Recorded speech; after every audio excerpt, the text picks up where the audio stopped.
Boot steps struck the dust-heavy boards of the main street, slow and measured, as though each stride carried the weight of a reckoning. The rancher walked alone, a sunburnt shadow dragging behind him. His hands clutched a bundle wrapped in coarse brown cloth, the edges stained and frayed, tied down as if to keep something restless from slipping free. Heat shimmered off the street, turning his figure into a wavering specter. Every door creaked shut as he passed. A dog whimpered beneath the water trough and skulked away. The piano inside the saloon stumbled into silence, one last sour chord hanging in the air before the keys were abandoned. Men held their breath, women drew curtains, and the whole town seemed to bend around him like tall grass in a desert wind. From the stoop of the general store, Clara Boone watched. Her bonnet shadowed her eyes, but the lines on her face told of years carved by grief. She stood straight, still as the hitching post beside her, her gaze never leaving the cloth cradled in the rancher's arms. When his boots reached the dust in front of her, Clara's voice broke the hush. "Please," she said, quiet first and firmer, carried on air so dry it cracked the throat. "Please don't remove the cloth." The rancher halted. His shoulders twitched like a horse sensing spurs, but he never turned his head. Only his grip on the bundle shifted, tightening, knuckles whitening. A murmur rose from the shadows of the boardwalk. Men leaning in doorframes exchanged glances, waiting, the way a crowd waits for thunder after lightning. Nobody knew what he carried. Nobody dared ask. The rancher resumed his march. Dust curled at his boots, following him like smoke trailing a fire not yet lit. His eyes fixed on the double doors of the saloon. As he pushed them open, the hinges screamed against the sudden silence. Inside, the air was thick with whiskey and sweat. Cards lay scattered mid-hand, mugs half-raised, dice left mid-roll. All eyes fastened to cloth bundle he placed, slowly, deliberately, on the center table. The room tightened.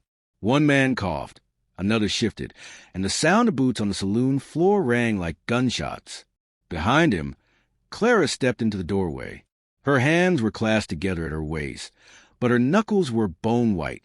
She stood where sun met shadow, refusing to step further, her voice carrying across the hush like the last prayer before a hanging. "You don't know what you're holding," she said. The rancher's head lifted slightly, but his eyes stayed on the bundle. He did not speak. A muscle flickered in his jaw, like a man chewing down words better left unspoken. The barkeep wiped his hands on a rag already soaked through, his eyes darting between the rancher and Clara. "Friend," he muttered, voice cracking, "maybe you ought to leave it wrapped." The rancher's hand brushed the knot in the cloth. For a heartbeat, the saloon swayed with the weight of waiting. The knot held. His fingers drifted away. He sat, chair legs scraping the floor, and the bundle sat before him, silent as a coffin. From her post in the doorway, Clara Boone whispered again, but her words reached every ear. "Don't remove the cloth." Outside, the wind died altogether. The desert seemed to crouch low, holding its breath, as though the land itself feared what might come undone if that bundle were bare to the light. The saloon lantern flickered, shadows stretching long across warped floorboards. A card slid from the table, turning end over end before settling face down in the dust. No one stooped to pick it up. Every gaze stayed on the rancher and the bundle wrapped in cloth. Clara Boone's voice carried again from the doorway, steady now, hard as dry river stone. "You sit there like it ain't already soaked in blood." The rancher's eyes lifted at last, gray and hollow. The ragged brim of his hat shadowed half his face, but the silence after her words drew his guilt into daylight. His hand twitched toward the cloth, then curled into a fist against the table. No one spoke. Men shifted, boots grinding grit. The barkeep poured whiskey though no glass had been ordered, the sound sharp as rainfall in a drought. Clara took a single step inside. Her skirt brushed the sawdust, slow and deliberate. The saloon's patrons leaned back, as if the widow carried her own storm cloud. "You remember that night," she said. Her eyes didn't blink.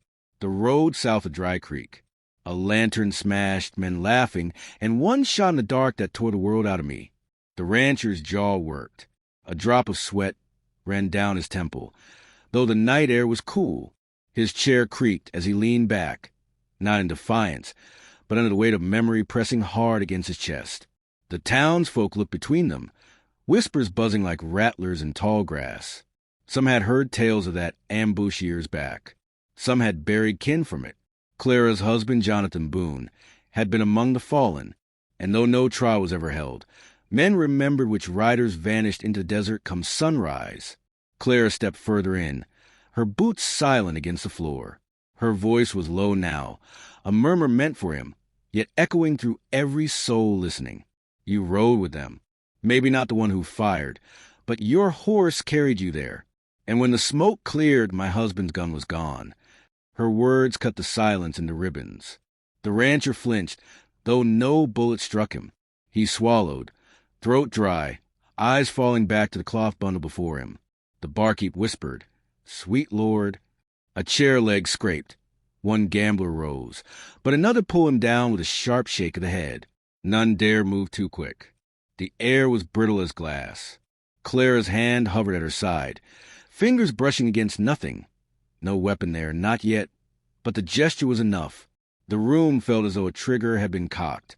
"You think burying under cloth keeps it quiet?" she said. "You think time don't remember?" The rancher's shoulders sagged. For the first time he spoke. His voice cracked, barely more than gravel sliding down stone. "I carried it because I couldn't lay it down." The words rippled through the crowd. Some spat curses under their breath. Others nodded slow, as if shame itself was a language they understood too well. From outside, the desert wind picked up, pressing dust against the windows in long, moaning sweeps. The night smelled of sage and iron, a storm threatening far off. The cloth on the table remained still, but it seemed heavier than any iron safe, heavier than every unspoken sin in the room. Clara's eyes narrowed. "You think keeping hidden makes you a different man? I see the truth written in your hands. They're shaken, 'cause they remember." The rancher did not deny her. His hands trembled against the edge of the table, steadying themselves like an old soldier trying to load a rifle one last time. In the back corner, a patron muttered, "Widow Boone speaking gospel. Man can't outrun his trail forever." The rancher lowered his head. His hat brim hid his face, but the sound of his breath, ragged, heavy, told of battle still raging inside him. The bundle lay between them both. A cloth-wrapped memory, a cloth-wrapped curse, and the saloon sat frozen around it, the air thick with whispers of the past, each one pulling the noose tighter. Hoofbeats cracked the silence before dawn, hard and fast, carrying the weight of menace down the canyon road. By the time the riders spilled into town, dust rose thick as smoke, cloaking their shapes like shadows on horseback. Doors slammed. Mothers yanked children inside. Men reached for rifles but froze when the outlaws' laughter rang sharp, echoing off clapboard walls. The saloon doors burst open, swinging wide. Clara Boone stood stiff against the far wall, her eyes locked on the rancher. He hadn't moved since last night, still seated with the bundle before him, as though the cloth itself held him chained. Boots thundered across the saloon floor as the outlaws poured in. 10 of them, faces cut with scars and dust, hands riding close to their holsters. The leader, a tall figure with a red bandana around his throat, pointed straight at the table. "You been hiding what's ours," he barked, spittle flashing in the lantern light. "Hand it over."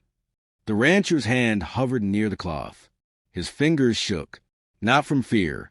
The shake carried deeper roots, trembling from a memory long buried, and now clawing its way back into daylight.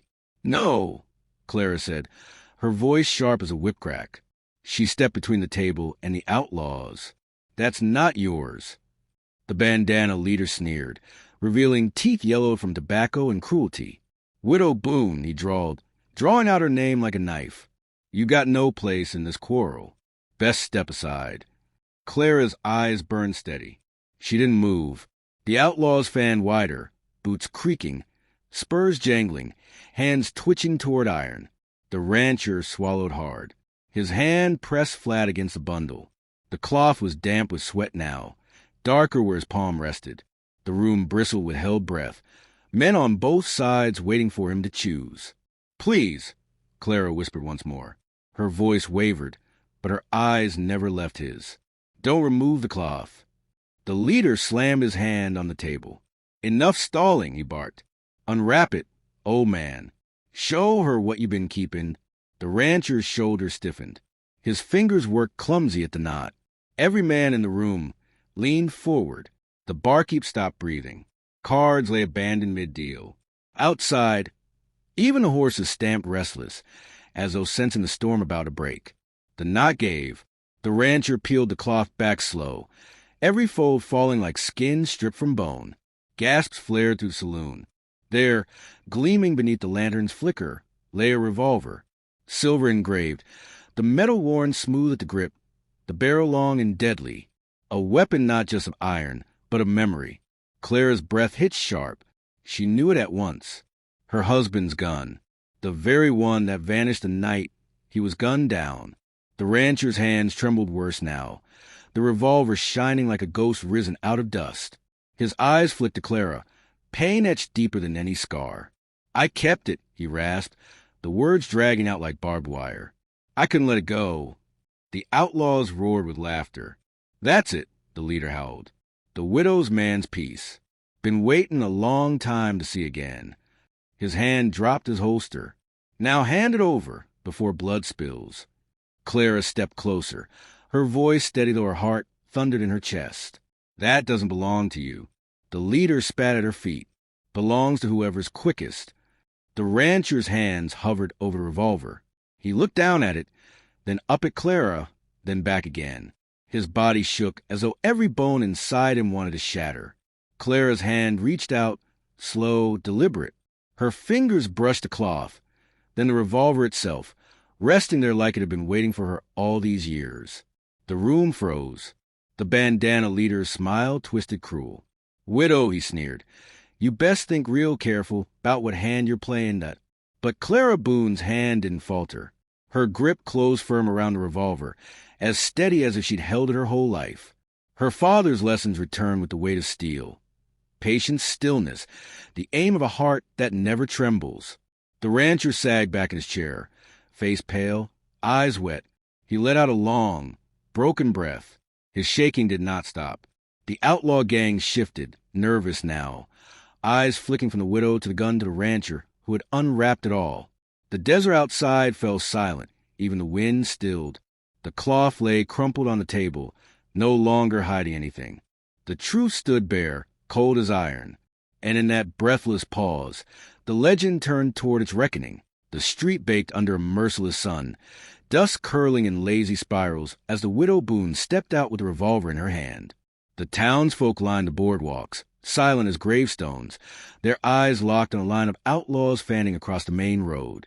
The bandana leader spat into the dirt, his hand coiled near his holster. "You don't scare me, woman." His voice carried sharp as broken glass. "That gun don't sing unless blood makes it." Clara Boone raised her arm. The revolver leveled steady, no tremor in her grip. Her shadow stretched long across the dust, touching the boots of the men sworn to kill her. The rancher staggered beside her, his face drawn and pale. He carried no weapon, only his guilt. But he planted himself at her side all the same, shoulders squared against the men he once called brothers. His hands shook, but his voice was firm. "You'll not take her down." The outlaws laughed, cruel and loud, the sound ringing against clapper walls. Spurred boots shifted, revolvers gleamed in the sun. Then silence fell, thick and heavy. The first draw came sudden as lightning. Steel flashed. The widow's revolver cracked. One outlaw spun backward into the dust, dead before he hit the ground. Her aim was true, her movement sharp as a hawk striking prey. Gunfire roared. The town erupted in thunder. Windows shattered, boards splintered, glass burst into shards. Townsfolk dove for cover, screams muffled by the chaos. Clara fired again, 1, 2, 3 shots, each striking clean. Men dropped, bodies twisting in the dirt.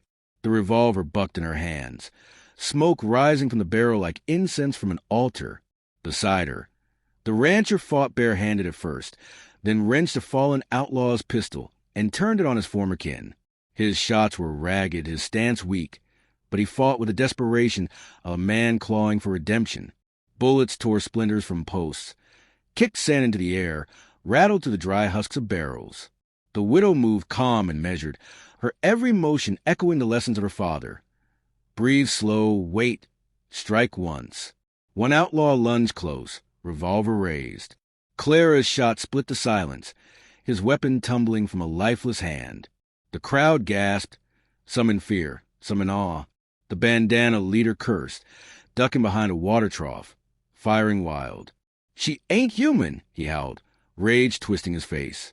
But the widow's eyes held no fury, only the cold certainty of justice. She stepped forward, revolver raised, each shot ringing like a bell tolling the end of a crooked age. The rancher groaned, stumbling as a bullet caught him high in the side. Blood bloomed dark across his shirt. He fell to one knee, teeth clenched, forcing himself upright long enough to fire back. "You should have left it wrapped," he rasped, voice breaking. "But now it's hers."